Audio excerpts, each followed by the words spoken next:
Madam. నమస్తే అమ్మా. Madam, కూటమి ప్రభుత్వం వచ్చాక పరిపాలన ఎలా నడుస్తుంది? మీ ప్రజల పక్షాన ఎలా పోరాడతారు? మీరందరూ చూస్తూ ఉన్నారు ఎలా వచ్చిందో ఏంటో. ఎవరికైనా ఒకరికైనా అమలు అయిందా? మీ మీడియా వాళ్ళు చెప్పండి, పలానా వాళ్ళకి అయింది కదా, మీరు ఎందుకు ఇట్లా బూటపు మాటలు చెప్తున్నారు, ఎందుకు ఈ ధర్నాలు నిరాహార దీక్షలు చేస్తున్నారు అని మీరు చెప్పండి, పోనీ మేము వింటాము. ఒక్కళ్ళకంటే ఒక్కళ్ళకి కూడా చేయలేదు కదమ్మా. వచ్చే సంవత్సరమే కదా అయ్యింది, చేస్తాము అంటున్నారు, అది నిజమే అంటారా? నిజం చెయ్యాలి, మరి చేయలేదు కదా, అందుకనే కదా మేము ఈ రోజు కూర్చొని ఇక్కడ ధర్నా చేస్తున్నాము. నిధులు లేవు అక్కడ, పైన ఫండ్ లేదు చేయడానికి అని అంటున్నారు. అది సంగతి ముందు తెలీదా? ఉన్నదా లేదా? రాష్ట్రం ఎంత అప్పుల కూరుకుపోయింది, జగన్ ఎంత చేశాడు, ఇప్పుడు చంద్రబాబు నాయుడు గారు ఎంత చేస్తున్నారు, ఏంటి అనేది అందరూ చూస్తూనే ఉన్నారు. మీకు తెలియదా? మరి ఎలా హామీలు ఇచ్చారమ్మా? హామీలు ఇచ్చారు కాబట్టి మీరు అమలు పరచాల్సిందే. ఏం చేస్తారో మరి చేయాలి.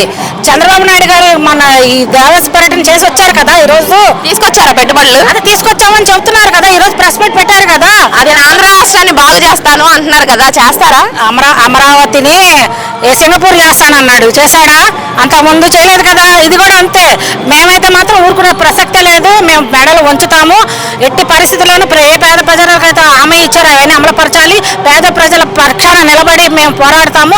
కాంగ్రెస్ పార్టీ ఎప్పుడు అండగా ఉంటుంది. పార్టీ రాజశేఖర రెడ్డి గారేంటి, ఎవరైనా కిరణ్ కుమార్ రెడ్డి గారేంటి, రోసయ్య గారేంటి, పెద్ద పెద్ద నాయకులందరూ కాంగ్రెస్లో ఉన్న వాళ్ళందరూ కూడా అమలుపరిచి చూపించారు కదా. మరి ఈ రోజు మీరెందుకు చేయట్లేదు ఆ పని? మీరు చేసే వరకు కూడా మేము ఎట్టి పరిస్థితుల్లో ఉద్యమం చేస్తానే ఉంటాము. మేము మెడలు వంచుతాము. మేము ఊరుకునే ప్రసక్తే లేదు. Thank you.